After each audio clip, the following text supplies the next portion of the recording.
नाम में एक बार फिर से आप सब लोगों को सलाम।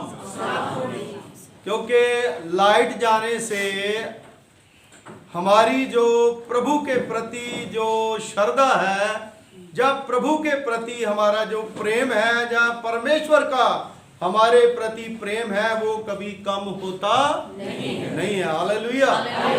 और परमेश्वर जो है वो हमेशा हमारे साथ रहता है, क्योंकि रोशनी ना होने से अंधेरा जो होता है, उससे बड़ी परमेश्वर के वचन की रोशनी होती है, जो हमारी जिंदगियों को रोशन करती है। क्योंकि प्रभु के वचन में लिखा है, तेरा वचन मेरे पांव के लिए दीपक और मार्ग के लिए दाऊद ने भी लिखा। हालेलुया। आज हम उस उजाले को देखने के लिए जा रहे हैं। मेरे अजीजों, हमने मूसा की बुलाहट को देख लिया, फिर उसके बाद मूसा जो है कितना विश्वास योग्य है, जो परमेश्वर के द्वारा दी गई हुई बुलाहट है, कितने त्याग जो है उसने करे, कितने कष्ट जो है उसने सहे। लेकिन आज हम प्रभु का जो पवित्र वचन है, निर्गमन उसका 5वां बाब, उसमें पहली आयत से लेकर के 7वीं आयत तक पढ़ा है। इसमें हम देखेंगे the first protest of man of God Moses against king of Misr Pharaoh। मेरे अजीजों,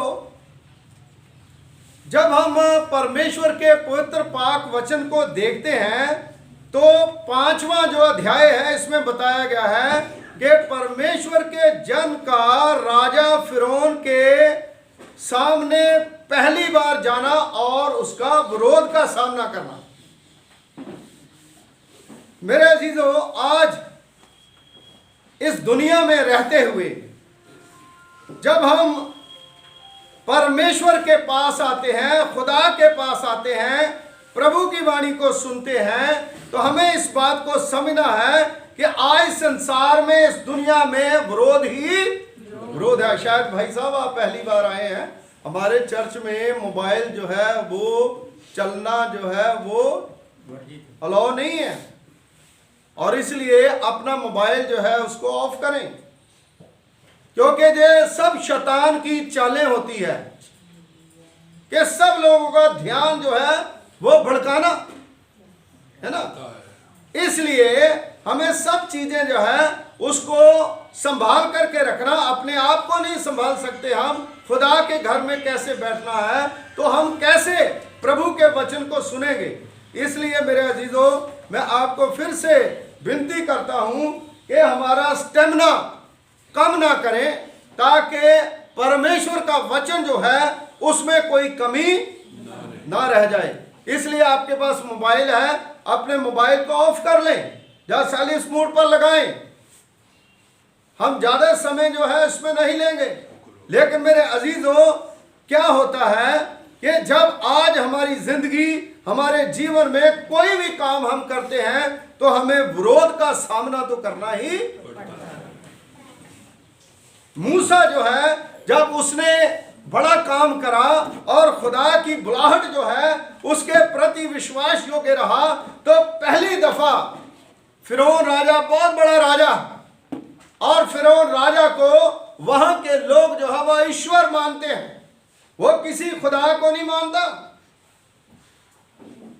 और अब देखिए कि मूसा जो है और हारून उसके साथ, उनको पहली दफा राजा के सामने जाना है।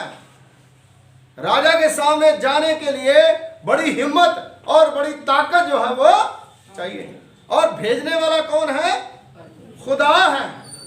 सो मेरे अजीजों, आज जब भी हम परमेश्वर के लिए काम करते हैं, तो सबसे पहले हमें विरोध का सामना करना पड़ता है। इसलिए जब आप कोई भी काम खुदा का लेते हो, जहां वो पास्टर हो, जहां फिर वो बिशप हो, जहां फिर वो किसी भी पोस्ट पे हो, जहां ब्रदर हो, जहां फिर वो लेमैन है, जहां फिर कलीसिया का कोई भी आदमी है, उसको सबसे पहले ये सोच लेना चाहिए कि हमारा विरोध होगा।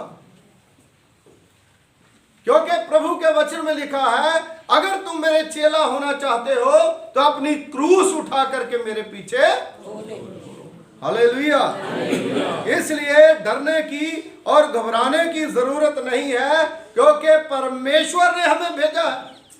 मूसा जो है, खुदा ने जब मूसा को भेजा तो वो गया, उसने विरोध का सामना करा, क्योंकि शैतान जो है पूरी दुनिया में जो खुदा के लोग हैं, जो प्रभु का काम करते हैं, शैतान की नजरें जो है खुदा के लोगों के ऊपर टिकी कि किस तरह से इन्हें गिराएं। जबकि खुदा का बंदा जो है वो क्या कर रहा है, उनके लिए दुआ कर रहा है, उनके लिए प्रेयर कर रहा है, उनके लिए राजे की बातें सुन रहा है, ताकि वो जो गुलामी में है उस गुलामी से उनको क्या करे, छुड़ाए। गुलामी जहां गरीबी की हो, कंगाली की हो, या फिर पाप की हो, वो सारी गुलामी से खुदा जो है क्या करता है, हमें निकालता। हालेलुया। ध्यान से आप इस बात को सुने, क्योंकि वचन में लिखा है कि पतरस की पत्री में कि शैतान जो है गरजते हुए सिंह की तरह घूम रहा है। कब मैं खुदा के लोगों को क्या करूं, फाड़ खाऊं। मेरे अजीजों, आज हमारी जिंदगी, हमारा जीवन जो है वो इस तरह से होना चाहिए कि हमें हर तरह से वचन की जानकारी होनी चाहिए। अगर हमारे ऊपर कोई गुस्सा होता है, जहां हमें कोई परेशानी होती है, तो हमें बड़े धीरज से उस बात को लेना चाहिए। हालेलुया। हमें बुरा सोचना नहीं चाहिए। मेरे अजीजों, निर्गमन की पुस्तक उसका जब 5वां बाब उसकी पहली आयत में जब हम पढ़ें तो लिखा है कि मूसा और हारून जो है जब राजा के सामने गया। आज देखिए हमारे देश का राजा कौन है? हाँ जी, मोदी। क्या नाम है? नरेंद्र मोदी जी, है ना। उसके सामने जाने के लिए बड़ी, है ना, पावरफुल राजा ना। तो मूसा जो है, हारून जो है, वो डरते हुए, खुदा ने उन्हें ताकत दी और सीधा फिरौन के पास गए और उनको जाकर के कहने लगे कि हमें हमारे परमेश्वर यहोवा ने भेजा है। इज़राइल का परमेश्वर यहोवा यूं कहता है कि मेरी प्रजा के लोगों को जाने दो कि वह जंगल में मेरे लिए पर्व करें। हालेलुया। बंदगी करें, दुआ बंदगी करें मेरे लिए, इनको जाने दो। लेकिन वो फिरौन राजा इतना सख्त है, वो कहता अरे मेरे सामने कौन है? यहोवा परमेश्वर। ऐसा लिखा है दूसरी आयत में। कौन है खुदा? मैं ही खुदा हूं। लोग मेरी पूजा करें, मेरे पास आए। लेकिन मेरे अजीजों, परमेश्वर का पवित्र पाक वचन जो है वो हमें बताता है कि वो राजा जो है उसको लोग ईश्वर करके मानते थे। इस बात का उन्हें बड़ा गुस्सा लगा कि ये मूसा ऐसी बात कर रहा है। कोई मुझे कहे कि ये पेड़ जो है खुदा है, पेड़ को टल्लियां बांधें, पेड़ के पीछे हम जाएं और जहां पहाड़ के ऊपर टीला बना करके उसके आगे माथा टेके, तो जो खुदा के लोग हैं वो क्या उसे मानेंगे खुदा? हालेलुया। और निर्गमन की पुस्तक उसके 20वें अध्याय में 10 हुक्म जो दिए गए हैं, उसमें पहला हुक्म क्या है? तुम मुझे छोड़कर और किसी को ईश्वर करके ना मानना। वही तो बात कह रहा हूं कि तुम ईश्वर नहीं हो। मूसा ने, दूसरे शब्दों में मूसा ने सीधा कह दिया, हे राजा तू खुदा नहीं है, खुदा तो वो खुदा है जिसने हमें भेजा है, जिसने जीवी आसमान बनाया है, जिसने मुझे और तुम्हें बनाया है। ये बात कहनी कोई आसान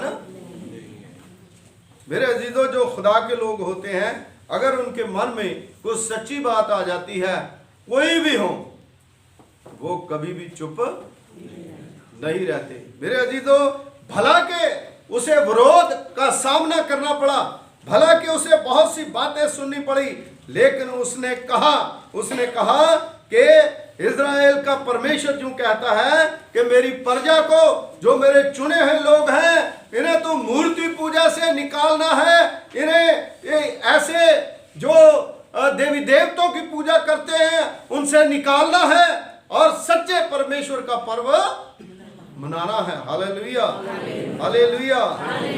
इस बात का विरोध जो है राजा ने बहुत ज्यादा गंभीरता से उसने ले लिया और बड़ा चिढ़ गया और बड़ा दुखी हुआ, क्योंकि दूसरी आयत में लिखा है कि उसने कहा मैं किसी यहोवा को नहीं जानता। मूसा का जवाब उसने दिया।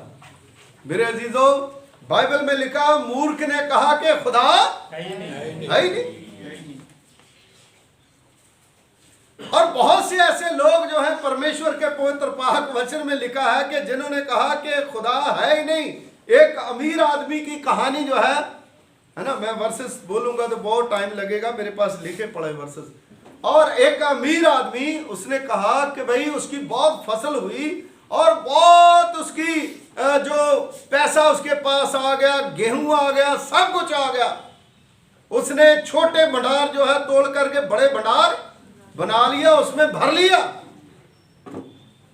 तो उसने कहा ए मेरी जान, खा पी और अब तो खुदा की मुझे जरूरत नहीं है। लेकिन मेरे अजीजों, उसमें लिखा है खुदा ने कहा ए मूर्ख, आज ही रात अगर तेरी जान मैं तुमसे ले लूं तो तेरा ये सब कुछ कहां जाएगा, व्यर्थ है, कहां जाएगा।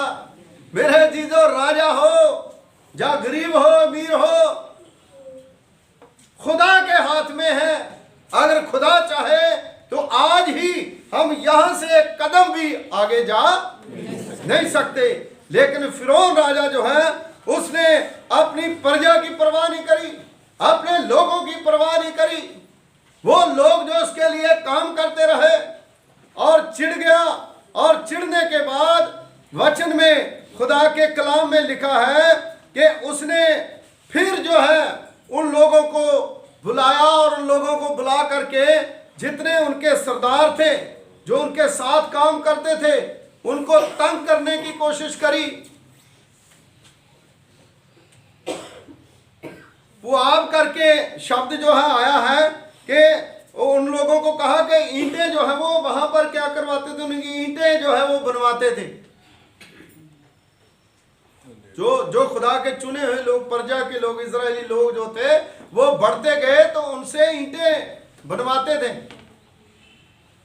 वो आप करके लिखा है कि इनको पुआब ना देना। पुआब मीन्स जो पंजाबी की जो बाइबल है उसमें लिखा तूड़ी है ना, कईयों को समझ नहीं आती ना इसकी, है ना। तूड़ी जो गेहूं जो है ना उसको करते तो तूड़ी निकलती है ना, जो पशु खाते हैं। हाँ, तो उसके ईंटें बनती थी उससे मिला करके। ऐसा अगर बाइबल में पढ़िए आप, निर्गमन की पुस्तक उसका 5वां बाब, उसको स्टडी कीजिए। और वो उन्होंने कहा, पहले वो ला के देते थे, फिरौन के जो लोग थे ना, वो ला करके देते थे, वो तूड़ी को, पुआब को ला करके देते थे, इसको मिला करके ईंटें बनाओ। फिर उन्होंने इतनी बुरी हालत कर दी, जब मूसा ने ऐसे जाके कहा तो उसने कहा कि इनको वो भी ला के नहीं देनी, ये अपने आप लाए। तो जब वो लाने में लगेंगे, ईंटें कैसे पूरी होंगी? तो फिरौन ने कहा इनसे ये भी गिनती करनी, ईंटें भी पूरी हों। मतलब जब हम खुदा का नाम लेते हैं तो लोग हमें तंग करना शुरू कर देते हैं। जो अच्छे परमेश्वर का नाम लेते हैं, लोग उनके विरोध में हो जाते हैं, विरोध का सामना करना पड़ता है। लेकिन मेरे अजीजों, जब जब ये काम आगे बढ़ता चला गया, तो निर्गमन की पुस्तक उसका 5वां बाब, उसकी 3री आयत, और निर्गमन की पुस्तक उसका 3रा बाब, उसकी 18 आयत भी आप पढ़ सकते हो कि मूसा ने फिर, जब उसने, फिरौन ने कहा कि भाई कौन है तेरा खुदा, किस खुदा की बात कर रहे हो, हम किसी खुदा को जानते नहीं है। तो उस समय मूसा ने फिर से वही बात दोहराई जो 3:18 में, निर्गमन 3:18 में मैंने पिछले संडे बताया था कि परमेश्वर ने उसे कहा था कि तुम जा और जंगल में आकर के क्या करना, पर्व मनाना। और वही बात दोबारा जो है यहाँ पर मूसा जो है उसको दोहरा रहा है 3री आयत में। उन्होंने कहा, इब्रियों के परमेश्वर ने हमसे भेंट की है, जो हमें जंगल के 3 दिन के मार्ग पर जाने दे कि अपने परमेश्वर यहोवा के लिए बलिदान करें। ऐसा न हो कि वह हम पर मरी फैलाएं और तलवार से हमें चलवाएं। मूसा ने कहा कि भाई ऐसा ना हो कि भाई यहाँ मरी फैल जाए और तलवार से जो है वो हमें काट दिए जाए। लेकिन फिर भी वो छिड़ गया। और 4थी आयत में प्रभु के वचन में लिखा है कि राजा ने मूसा को और हारून को क्या उत्तर दिया। उसने कहा, भाई अपना अपना इंतजाम करो, तुम क्यों इतने परेशान हो रहे हो, जाओ जा करके अपना काम करो, अपना अपना बोझ उठाओ, रोटी पानी मिलता है रोटी पानी खाओ, तुम्हें क्या जरूरत है इतनी पेन लेने की। और लोगों को तंग करना शुरू कर दिया। आज मेरे अजीजों, जब सच्ची परमेश्वर की वाणी, पहली चीज जो हारून ने अपने फिरौन राजा ने, किंग ने क्या करा कि उसने यहोवा परमेश्वर को कुछ नहीं समझा। और दूसरा वचन में लिखा है कि उसने परमेश्वर के वचन को ठुकरा दिया। जो खुदा की आवाज को ठुकराता है, क्योंकि जो जनता की आवाज होती है उसमें खुदा की आवाज, लोग सब बोल रहे हैं, कह रहे हैं, लेकिन वो मानने वाला। मेरे अजीजों, आज हमारे जिंदगी, हमारा जीवन जो है, जब हम परमेश्वर का और परमेश्वर के वचन का विरोध करते हैं, तब फिर हम बचते, फिर खुदा जो है तड़फा तड़फा के हमें, क्योंकि खुदा के हाथ से कोई भी बच। फिर फिरौन जो है व्यवस्था के मुताबिक उस समय न्याय का जो तरीका था उसके मुताबिक जो है उसको, फिरौन को फिर बहुत ज्यादा परेशानियां झेलनी, लेकिन फिर भी इतना वो हठी था, इतना जिद्दी था कि अपनी जिद को छोड़ने के लिए वो तैयार ही नहीं है। मान जाता था फिर मुकर जाता था। तो इस तरह से वो करता रहा और विरोध जो है वो बकायदा जो है वो करता रहा। मेरे अजीजों, आज चाहे हमारा घर हो, घर में अगर किसी बच्चे को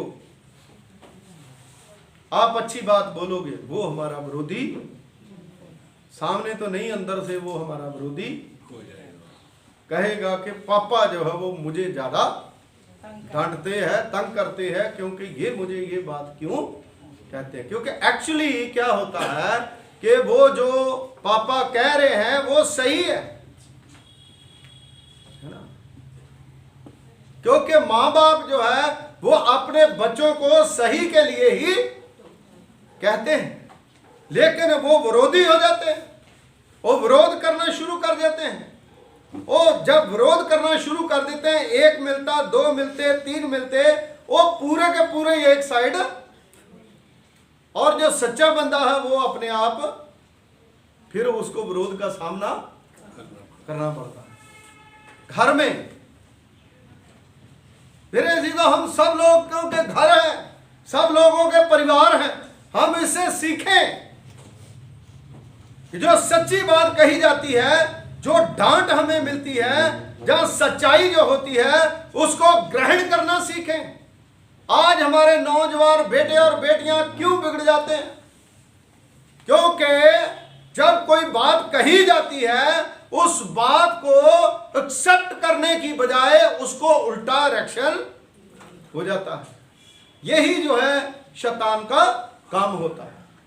ये फिरौन राजा जो है, इसके अंदर भी शैतान घुस गया। मेरे अजीजों, आज हमारी जिंदगी, हमारा जीवन जो है इस तरह से क्यों है? क्यों हम परेशान हैं? क्योंकि हमारा आपस में जो हमारा मेल मिलाप होना चाहिए, जो हमारे घर में जो हमारी एकता होनी चाहिए, वो नहीं है। जो चर्च में एकता होनी चाहिए वो नहीं है। प्रचार करते समय, जहां मीटिंग में, जहां कहीं पर अगर पास्टर ने कोई सच्ची बात बोल दी तो बहुत बड़ा हंगामा हो जाता है ना। खुद बुरी बातें जो है वो कितनी भी कोई बोलता रहे, उससे कोई मतलब नहीं। लेकिन मेरे अजीजों, जो सच्ची बात होती है, जो उसको मानता है, प्रभु के वचन में लिखा है, जो ताड़ना को मानता है वो जीवन का सोता से पिएगा, वो आशीष पाता है, वो बरकत पाता है। क्या हुआ जब मूसा ने खुदा के कहने पर जाकर के फिरौन को कहा, और जो लोग थे जब उनके ऊपर परेशानी आई वो झट से मूसा के हारून के अंगेज हो गए। वो कहने लगे, अरे भाई क्या तू फंसा दिया हमें, क्या हमारी बुरी हालत तुम्हारे कारण हो गई। तो मूसा जो है वो क्या है, वो भी इंसान है। फिर वह खुदा को जाके कहता है, अरे प्रभु मैंने तो तुम्हें पहले कहा था कि मैं बोल नहीं सकता, कहां मुझे भेज दिया ऐसे लोगों में, कहां पर मुझे भेज दिया यहाँ पर फिरौन के सामने। लेकिन खुदा ने कहा भी फिक्र करने की कोई जरूरत नहीं है, मैं तेरे साथ हूं, अब चिंता करने की जरूरत नहीं है। मेरे अजीजों, आगे आगे मैं आपको बताऊंगा कि किस तरह से फिर आगे 10 विपत्तियां जो है वो आई, और उसके बाद किस तरह से जो फिरौन बादशाह है उसे पता नहीं है कि खुदा क्या कर सकता है। मैं बाद में बताऊंगा, लेकिन पहले बताना चाहूंगा कि उसकी नालायकियों के कारण क्या हुआ। वो बादशाह और उसकी फौज जो है लाल समुद्र में डूब के मर गई, क्योंकि खुदा तो चमत्कारी खुदा है ना। आपको पता है जब लाल समुद्र जो है उससे वो कहता मैं नहीं जाने दूंगा, कई कुछ हुआ, उसके बावजूद भी खुदा ने फिर कहा कि लूट लो इनको सबको, है ना। फिर उनका जो जितना आपने इतना काम करा, इतनी बुरी हालत कर दी आपकी, सब लूट लो और लूट लाट के निकल जाओ।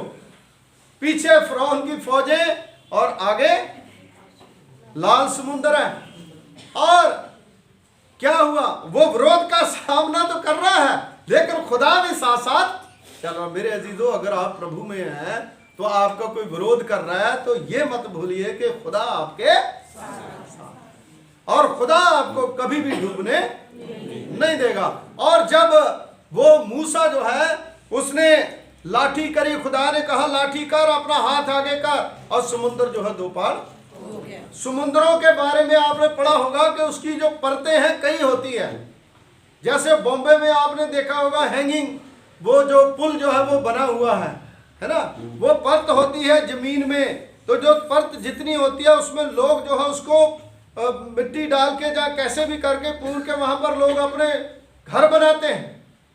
लेकिन समुद्र की गहराई जो है उसको को नाप नहीं सकता, बाइबल में लिखा है ना। और फिर कैसे खुदा के वचन में लिखा कि समुद्र के बीचों बीच मतलब बीच में, तो फिर बहुत समुद्र, तो कैसे रास्ता बना। अगर रास्ता बन गया वो निकले कैसे। बाइबल में लिखा है कि खुदा ने क्या करा, वो पानी जो है उसको बर्फ की तरह जमा दिया। Hallelujah, hallelujah. खुदा सब कुछ कर सकता है। और फिर वो उसके ऊपर से पानी जो है उसको बिल्कुल ठोस कर दिया, दोनों साइडों पर जमा दिया और बीच में रास्ता बना दिया, और रास्ते में से वो निकल गए। फिरौन की फौजें आई तो उन्होंने कहा ये तो बड़ा मतलब हमारे तो सामने ये बड़ी अच्छी रास्ता बन गया। वो भी निकलने लगे।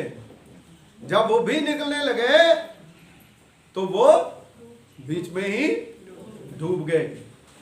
क्या कारण था, मैं एक चीज आपको बताना चाहूंगा मेरे अजीजों, जो बहुत जरूरी है। क्या कारण था कि वो डूब गए। वो कारण ये था कि मूसा और मूसा के जो लोग थे, जो इस्राएली लोग थे, उनके साथ कौन था, परमेश्वर। फिरौन और उसकी जो फौजें थी, उसके पास पास क्या था? राजा उनका था। घमंड था, शैतान था। शैतान ने तो डुबोना ही था उन्हें। मेरे अजीजों, शैतान जो है उसके ऊपर कभी भी भरोसा मत करें। वो आज भी, कल भी, कहीं भी आपको डुबो देगा। वो आपको हमेशा के लिए डुबो देगा। इसलिए मेरे अजीजों, खुदा का कलाम वचन जो है वो बताता है कि हमें हमेशा खुदा को साथ लेकर के चलना है। अगर हम खुदा को साथ लेकर के नहीं चलेंगे तो हम जो है उसी तरह डूब सकते हैं। विरोध कितना भी हो, कोई बात नहीं। मेरा अजीजों, शैतान जो है वो विरोध करता है। सबसे पहले जब विरोध हुआ तो एक और चीज मैं आपको इसमें से सिखाना चाहता हूं कि जब मूसा ने जाकर के कहा अपने लोगों के लिए, तो सबसे पहला हथियार जो है वो शैतान का क्या होता है? पेट के ऊपर लात मारो, है ना? यही होता है ना। फिर उन्होंने कहा इनकी तनख्वाह जो है वो बंद कर दो, इसका इनका जो पैसा जो देना है उससे कम कर दो, और काम जो है वो बढ़ा दो। काम बढ़ा दिया और पैसे कम कर दिए, है ना। फिर अजीजों, यीशु मसीह ने जब 40 दिन और 40 रात जो है वो 40 दिन और 40 रात निराहार रहे, मत्ती की इंजील उसके 4 बाब में, शैतान जो है उसका विरोध करने के लिए आ गया, यानी परीक्षा करने के लिए आ गया। तो सबसे पहला काम क्या करा? पत्थरों को लेकिन यीशु मसीह ने फिर अच्छा उसको जवाब दिया कि इंसान रोटी से नहीं बल्कि हर एक वचन से जो उसके मुख से निकलता है उससे जिंदा रहता। Hallelujah, hallelujah. मेरे अजीजों, इजरायली लोग और मूसा को वचनों ने जिंदा रखा।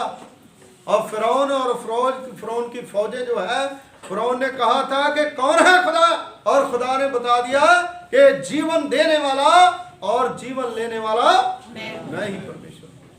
मेरे अजीजों, आप लोगों को और मुझे इस बात को जानने की जरूरत है कि हम ज्यादा होशियार ना बने, हम परमेश्वर के ऊपर भरोसा रखें, अपनी समझ का सहारा ना लें। फिरौन जो है वो अपनी समझ का सहारा लेता था और किसी खुदा को मानता नहीं था। वो प्राकृतिक चीजें जो है उनकी पूजा करता था। मेरे अजीजों, ये था एक दुष्ट राजा जो बाइबल में बताया गया। 40 राजे, उनमें से बहुत से दुष्ट राजा जो है वो आए। लेकिन मेरे अजीजों, योना नबी जो है उसकी तस्वीर जो है हम देखते हैं वो एक अलग तस्वीर है। मैं इसलिए थोड़ा सा बताना चाहता हूं कि जो योना नबी है वो 99 शहर में गया, वहां भी राजा था, मिस्र का भी राजा है, लेकिन वो राजा कितना समझदार है। जब योना नबी ने जाकर के प्रीच करा और कहा कि सब लोग जो है बर्बाद होने वाले हैं, तौबा करो, अपने पापों से पश्चाताप करो, तो वो वचन में लिखा है राजा ने अपना शाही लिबास जो है उसको उतार दिया और सरकारी तौर पर ढंढोरा पिटवाया, और सब लोग जो है वहां पर आए और उन्होंने खुदा के आगे हाथ जोड़े और परमेश्वर ने जो उनकी बर्बादी होनी सी उनसे बचा लिया। एक ये राजा अपनी फौज के समेत डूब के मर गया, और ये राजा जो खुद भी बच गया और अपने लोगों को भी। इसलिए वचन में लिखा, हे राजा बुद्धिमान बनो, हे राजा बुद्धिमान बनो, तुम भी बचो और अपनी प्रजा को भी, और खानदानों के लिए लिखा है तुम बच और तेरा घराना। और जब हम प्रभु के पास आते हैं तो हम लोग बचाए जा सकते हैं। मेरे अजीजों, इस तरह से हमारी जिंदगी, हमारा जीवन जो है वो खुदा के हाथों में है। मेरे अजीजों, खुदावंद यीशु मसीह राजों का राजा और प्रभुओं का प्रभु है। ये नहीं है कि एक आम आदमी जो सच बोलता है उसके विरोध में होते हैं। जब एक अच्छा राजा भी जो अच्छी बातें करता है, कई बार राजे के भी विरोध में लोग हो जाते हैं। यीशु मसीह राजों का राजा और प्रभुओं का प्रभु। जब प्रभु यीशु मसीह इस संसार में दुनिया में आए, जब अच्छी बातें बताते थे तो लोग उसका विरोध करते थे। जब वो बताते थे कि खुदा कौन है तो लोग उसका विरोध करते थे, लेकिन वो विरोध भी सहता रहा और उस क्रूस पर चला गया, ताकि ये मूसा जो है वो तो इजरायली लोगों को बचाने के लिए ये इतने हथकंडे अपनाए, लेकिन प्रभु यीशु मसीह जो है पूरी दुनिया को बचाने के लिए, पूरी दुनिया को पाप की गुलामी से निकालने के लिए अपने ऊपर वो बड़ी क्रूस उठाई और क्रूस पर बलिदान हो गया। हाथों पांव में उसने कीले ठुकवा लिए, यहां तक के लोगों ने मुंह पे थूका। आज एक इतनी सी बात से हम खुदा से निराश हो जाते हैं। हमारा विश्वास वहां से पता चलता है ना। आज जब बड़ा दिन होता है, जहां कोई प्रोग्राम होता है, 36 लोग जो है वो पास्टर को अगेंस्ट बोलते हैं, लेकिन हम कभी परवाह क्यों? क्योंकि हमें पता है कि हमारा खुदा हमारे ऐसे मजबूत बनो, कोई बात नहीं, क्योंकि खुदा जो है वो हमारी हिफाजत है, खुदा जो है वो हमारी गलाबानी। लेकिन लास्ट में हम देखते हैं कि सब कुछ अच्छा ही होता है। Hallelujah, hallelujah. इसलिए जब भी हम किसी के पास जाते हैं, जब किसी के पास जाते हैं, जो खुदा हमें कहता है, खुदा के अकॉर्डिंग उसको जवाब दें, खुदा के मुताबिक हम चलें। जैसे मुसीबत में इज़राइल लोगों को खुदा ने छुड़ाया, आज मुझे और आपको प्रभु यीशु मसीह हर पाप और गुनाह से, हर बदी से हमें छुटकारा देना। ये ना कहें कि हम बड़े पाक साफ हैं। हर इंसान जो है अगर कोई गलती करता या नहीं करता, सबको खुदा बराबर नजर से देखता है। हर किसी को खुदा प्रेम करता है। इसलिए मेरे अजीजों, परमेश्वर जो है वो हमारे अगर साथ है तो शैतान हमारा कुछ भी बिगाड़ नहीं कर सकता। हम कितने भी कमजोर क्यों ना हो जाएं, लेकिन प्रभु हमारे साथ है। वो कमजोरी जो है वो भी हमारी ताकत बन जाती है। मेरे अजीजों, आज का जो मेरा मैसेज परमेश्वर के जन का राजा फिरौन के सामने पहली बार जाना और उसका विरोध है ना। जब हम कहीं पर भी जाते हैं, हमारे पास तो एक छोटा सा ढूंगी बाबा आ जाए, वो नहीं हमें मतलब बात करने देता है ना। वो तो राजा अपने आप को खुदा समझता था, है ना। वो भी हमें पुचला लेता है। वो कहता ये कर वो कर, है ना, ये मैं तुम्हें दूंगा, मैं तभी दूंगा, है ना, कुक्कड़ जोड़ दूंगा, मुर्गा जोड़ दूंगा, ये कर दूंगा, वो कर दूंगा, है ना। हम जल्दी से यीशु मसीह को भूल जाते हैं तो उस मुर्गे वाले के पीछे चले जाते हैं। वो मुर्गे वाला फिर हमें मुर्गा बनाता है ना। फिर वो कहता चल भाई, हाँ जी, फिर हमारा नाक रगड़ते हैं, हम बुरी हालत हो जाती है, हमें पूरी तरह से वो पीटता है ना, चिमटा से पीटता है। तो उसके बाद जब हमारी दुर्दशा हो जाती है तो उस समय हम जो है वे फिर प्रभु की ओर आते हैं। मेरे अजीजों, यीशु मसीह हमें ऐसे बंधनों से छुटकारा देने के लिए आया है। कोई हमारा विरोध करे, हमें डरने की जरूरत नहीं। कोई हमें कुछ भी कहे, हमें डरने की जरूरत नहीं, क्योंकि खुदा हमारे साथ है। जब खुदा हमारे साथ है तो शैतान हमारा कुछ भी बिगाड़ नहीं सकता, ना आपके खानदान का, ना आपके परिवार का। गरीबी है तो कोई बात नहीं, परमेश्वर जो है वो गरीबी से हमें निजात देगा। पैसा है नहीं है कोई प्रॉब्लम नहीं, हम खुदा की बंदगी।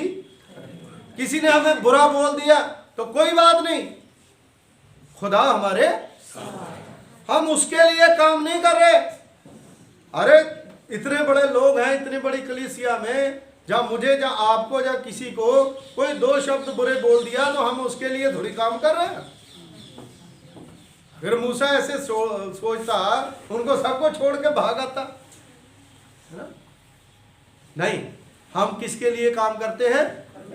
खुदा के लिए। खुदा ने हमें बुलाया है, हम अपने खानदान के लिए दुआ करें, अपने बच्चों के लिए दुआ करें, है ना।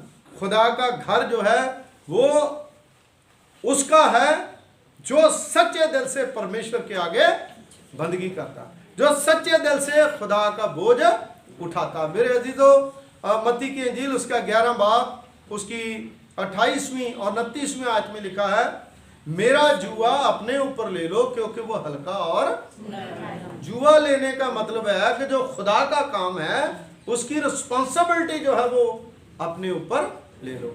अगर हमने अपने ऊपर वो रिस्पॉन्सिबिलिटी ली है तो ये जरूर जानिए कि हमारा विरोध भी होगा, लोग हमें बातें भी करेंगे, बुरा भला भी कहेंगे, लेकिन फिर भी यीशु मसीह की तरह अपनी क्रूस उठा करके उस निशाने की तरफ जाना है ताकि हम प्रभु की बरकत को कोई रोक न सके। Hallelujah, hallelujah. आइए हम अब दुआ करें, अपनी आंखों को बंद करें, अपने सरों को परमेश्वर की पवित्र पाक हजूर में झुकाएं। खुदावंद हमारे अनुग्रहकारी पिता, तेरा धन्यवाद करते हैं, तेरा शुक्रिया अदा करते हैं या आपने अपनी महान कृपा और महान फजल के द्वारा प्रभु जी ये होने दिया कि हम खुदावंद आपके इस वचन को प्रभु पिता परमेश्वर जी पेश कर सके, जो निर्गमन की पुस्तक से मूसा के जो बुलाहट है उससे लेकर के उसकी आगे की कार्रवाई खुदावंद प्रभु पिता परमेश्वर जी दिन प्रतिदिन प्रभु पिता परमेश्वर हम वचन को सीख रहे हैं, इसको स्टडी कर रहे हैं। तो खुदावंद दुआ करते हैं हमारे लोगों के ऊपर प्रभु अपनी कृपा करें, अपना फजल करें, जो मजबूतियां खुदावंद इनके अंदर होनी चाहिए वो पैदा करें, जो हलचल इनके अंदर होनी चाहिए वो पैदा करें, जो मूर्खता प्रभु पिता परमेश्वर जी उसको दूर करें, और प्रभु पिता परमेश्वर जी अपने आप में प्रभु जी मजबूत करें ताकि मजबूती के साथ खुदावंद अपने काम को खुदावंद आगे बढ़ाएं। पिता परमेश्वर जी कलीसिया को ब्लेस करें, बरकत दें और हमारी सारी योजनाओं को अपने पवित्र यीशु नाम में पूरा करें। हमारी कलीसिया के एक एक खानदान को अपने जलाली हाथों में लें और जितने लोग इस वीडियो के द्वारा सुने उनको भी बरकत दें, आशीष दें। मसीह यीशु के वसीले से मांगते हैं, आमीन।